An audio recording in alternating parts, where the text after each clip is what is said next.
Praise the Lord everyone. How are you? ప్రభు కృపలో అందరు బాగున్నారా? మీరందరూ బాగున్నారని నమ్ముచున్నాను.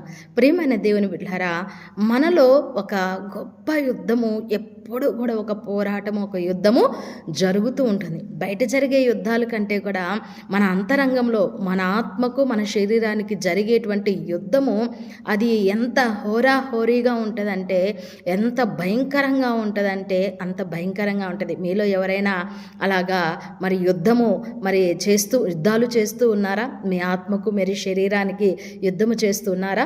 దేవుని వాక్యంలో మనం చూసినట్లయితే గలతీలకు రాసిన పత్రిక 5వ అధ్యాయము 17వ వచనములో, శరీరము ఆత్మకు, ఆత్మ శరీరముకు విరోధముగా అపేక్షించుడు, ఇవి ఒకదానికొకటి వ్యతిరేకంగా ఉన్నవి కనుక మీరేమి చేయ నిత్యంతరో వాటిని చేయకుందురు అని అంటున్నాడు.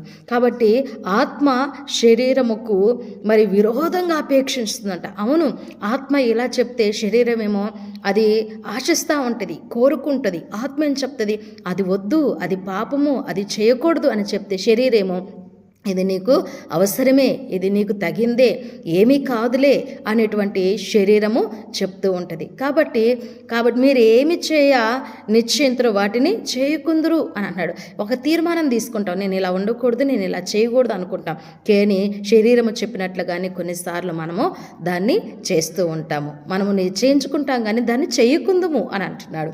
కాబట్టి మీ హృదయంలో కూడా యుద్ధాలు జరుగుతూ ఉన్నాయా? కానీ శరీరం మాట వినకుండా ఆత్మానుసారంగా మనం జీవించినట్లయితే ఆత్మ ఫలము కలిగి మనము దీవించబడతాం. దేవుడి మాటలు మన వెనుకలో దీవించి ఆశీర్వదించును గాక. God bless you.